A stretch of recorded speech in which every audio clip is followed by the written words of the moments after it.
बिस्मिल्लाहिर्रहमानिर्रहीम। अस्सलामुअलैकुम। नाज़रीन कराम, नई वीडियो में आपको खुश आमदीद कहते हैं। कितनी बड़ी तबाही ये लोग लाने जा रहे हैं, मैं आपको नंबर्स के साथ बताऊंगा। नंबर्स कभी झूठ नहीं बोलते, नंबर्स बताता हूं। लेकिन नाज़रीन कराम, आज जमहूरियत की तदफीन भी ऑफिशियली कर दी गई है।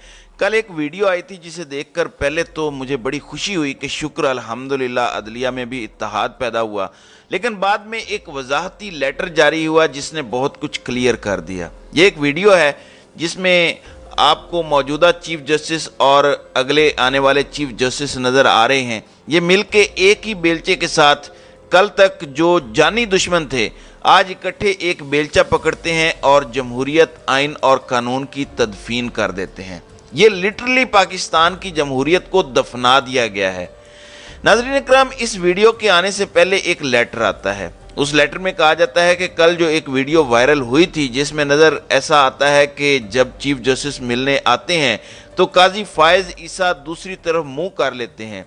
अब उसकी क्लैरिफिकेशन दी गई है कि जब हम वहां आए थे तो मैंने ग्रीटिंग्स कर दी थी चीफ जस्टिस को, यानी हमारी मुलाकात हो चुकी थी। तो जब दोबारा वो एक साहिब से मिल रहे थे तो मुझे खातून ने किसी और का तारुफ कराने के लिए दूसरी तरफ बुलाया तो मैं मुड़ गया, यानी हम मुलाकात कर चुके थे।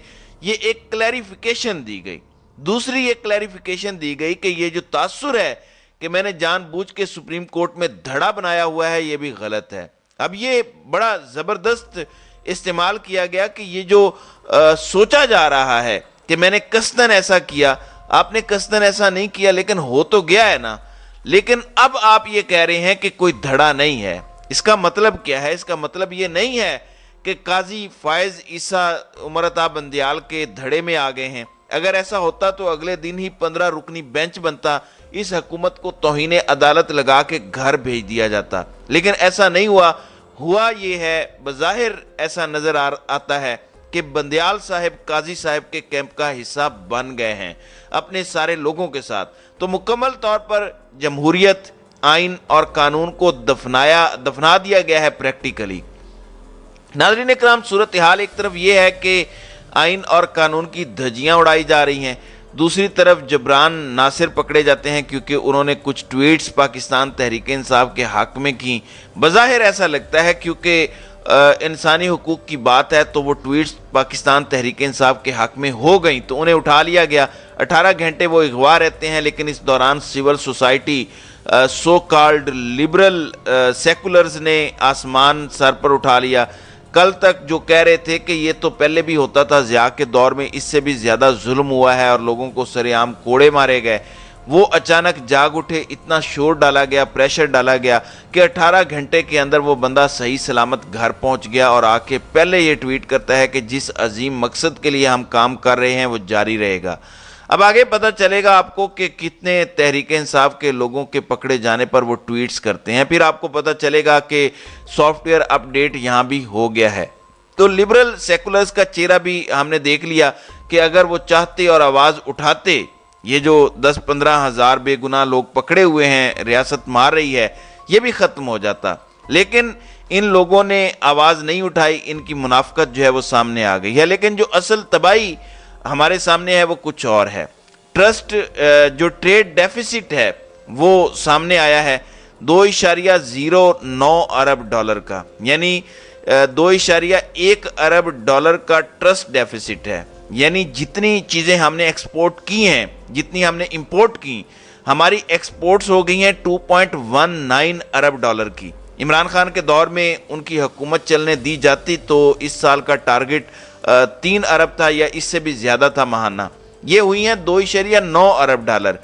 अब जो इंपोर्ट्स हैं वो शदीद कम करने के बावजूद 4.28 अरब डॉलर्स की हुई हैं। अब जो रेमिटेंसेस हैं, जो ओवरसीज पाकिस्तानी पैसा भेज रहे हैं, अगर तो वो 2.1 अरब डॉलर हो गया तो फिर तो हमारा करंट अकाउंट डेफिसिट मई के महीने का नहीं होगा। वरना इतना कुछ करने के बावजूद, इंपोर्ट और मईशत तबाह करने के बावजूद, मईशत माइनस में चलाने के बावजूद भी हमारा मई में करंट अकाउंट डेफिसिट आ जाएगा। ये तबाही की रेसिपी है, ये डिजास्टर की रेसिपी है, क्योंकि हम हर चीज में शॉर्ट हो रहे हैं। जब आप इंपोर्ट नहीं करने देते तो नंबर एक इलीगल मीन से जो है वो इंपोर्ट होती है तो डॉलर्स ज़ाया होते हैं और ओपन मार्केट में इसलिए इसकी प्राइस बढ़ी है। फिर नंबर दो, अगर आप इंपोर्ट्स पर बैन इफेक्टिवली करने में कामयाब हो भी जाते हैं तो उसका रिजल्ट ये निकलता है कि चीज़ों की शॉर्टेज शुरू हो जाएगी, वक्त के साथ साथ चीज़ें मज़ीद महंगी होना शुरू हो जाएंगी जब कम होंगी। लेकिन नंबर्स क्या कहते हैं? नाज़रीन इकराम, हफीज़ पाशा जो नून लीग के लिए नरम गोशा रखते हैं, जिनकी एहलिया नून लीग की मौशी टीम का हिस्सा हैं, वो ये कहते हैं कि हमने जो कर्ज की अकसात अदा करनी है वो हमारे टोटल महसूलात से ज़्यादा हैं, यानी सस्टेनेबल नहीं रहेगा पाकिस्तान के लिए चलना इस तरह। 10 करोड़ लोग इस वक्त खते गुर्बत से नीचे हैं। हालात ये हैं, हमारी बेरोज़गारी 11% से बढ़ गई है। हर फिगर तबाही की दास्तान रकम कर रहा है। ऐसे में गोल एक ही है कि जो भी हो हमने इक़्तिदार से चिपके रहना है। एक ताकतवर लोगों का भी एक ही गोल है कि इक़्तिदार से हमने चिपके रहना है। किसी को एक्सटेंशन की फ़िक्र है, किसी को अगले 5 साल हुकूमत की फ़िक्र है, किसी को अपने NRO बचाने की फ़िक्र है, किसी को लंदन डील की फ़िक्र है। तो हर बंदा अपनी अपनी सोच रहा है, मुल्क का कोई नहीं सोच रहा। वो एक शख्स जिसने शुरू से मुल्क का सोचा और कहा कि इलेक्शन करवा लें और अवाम को फैसला करने दें। और मैं आपको याद दहानी करवा रहा हूँ, कुछ लोगों को ये लगता है कि इमरान खान ने इलेक्शंस का इसलिए कहा था क्योंकि उनकी पॉपुलैरिटी बढ़ गई थी और उनको पता था कि वो जीत जाएंगे। हालांकि ये गलत है। 3 अप्रैल को जब इमरान खान ने असम्बलियाँ तोड़ी थी तो इमरान खान की मकबूलियत वो नहीं थी जो अब है। तब इलेक्शंस होते तो बड़ा टफ मुकाबला होता, कोई भी जीत सकता था, बहुत टफ मुकाबला होना था, क्योंकि उससे पहले जितने बाई इलेक्शंस हुए थे ज़्यादातर PDM जमातें मिलकर जीत रही थीं। क्या एक हफ्ते के बयानिए से इमरान खान ने उन्हें हरा देना था? ऐसा नहीं होना था और बयानिया बनना भी नहीं था। बयानिया तो तब बना जब रात को अदालतें खुलवाई गईं, जब स्पीकर का फैसला रिवर्स किया गया, जब रात को प्रिजनर वैन आई, तब बयानिया बना, क्योंकि सच हो गया, लोगों को नजर आ गया कि इसके पीछे है कौन। लोगों के नाम स्टॉप लिस्ट में डाले गए, शहबाज शरीफ का केस खत्म किया गया, अरशद शरीफ को शहीद किया गया, लोगों पर तशद्दुद हुआ, इमरान रियाज अभी तक गायब हैं। तो बयानिया तो तब बना जब लोगों ने प्रैक्टिकली देखा कि असल में कौन इसके पीछे था। 3 अप्रैल तक इमरान खान के पास कोई बयानिया नहीं था। एक पॉलिटिकल चाल थी कि हम असम्बलियां तोड़ देते हैं और वोट ऑफ कॉन्फिडेंस रद्द हो जाएगा, और हो भी गया था। अगर अदालत आर्टिकल 69 का पास करती तो आज मुल्क जिस बहरान से गुजर रहा है वो ना गुजरता, मुल्क स्टेबल हो जाता, मई या जून में इलेक्शंस हो जाते, बजट भी नई हुकूमत दे देती, IMF प्रोग्राम भी बहाल होता, नई हुकूमत के साथ वो डील करते और नया प्रोग्राम भी अभी निगोशिएट हो रहा होता। इस सब की वजह वो बुनियाद बना जो रात को अदालतें खुलवा के फैसले किए गए।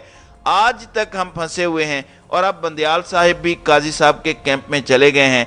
तो जो सारी उम्मीदें थी कि शायद अदलिया कोई स्टैंड लेगी, वो ख़त्म हो गया है। अब अवाम पर है जो सानिया होने जा रहा है। मैं आपको वार्न कर रहा हूँ और ये हकायक हैं जो मैंने आपके सामने रखे हैं। ये अवाम पर है कि वो कैसे स्टैंड लेती है।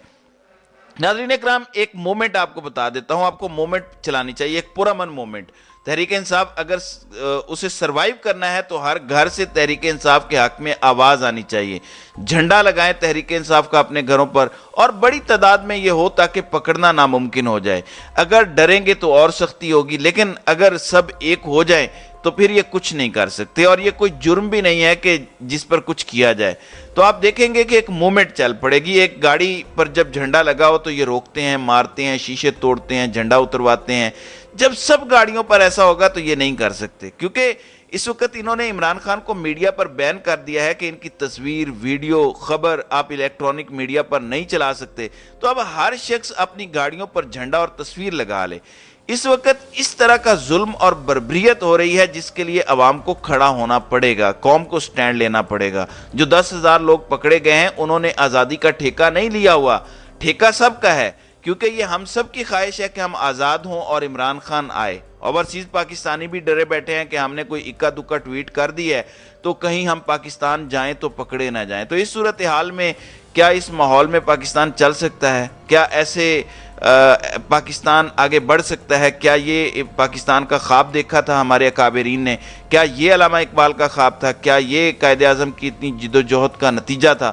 کیا اس لیے لوگوں نے جانے دی تھی؟ اگر کچھ کرنا ہے تو پھر سٹینڈ لینا پڑے گا، ان لوگوں کی آواز بنے جو اس وقت قید میں ہے، اور کچھ نہ کریں، کم از کم اپنی سپورٹ ضرور شو کریں، ہمت کریں اور ایک قوم بن کر دکھائیں۔ عمران خان تو بڑے دھڑلے سے کہتے تھے کہ مجھے خوشی ہے ہم ایک قوم بن گئے ہیں، تو اب پریکٹیکلی بن کے دکھانے کا بھی ٹائم ہے، ہمیں سٹیپس لینا پڑیں گے، ورنہ اس ملک سے سب کچھ لپیٹ دیا گیا ہے۔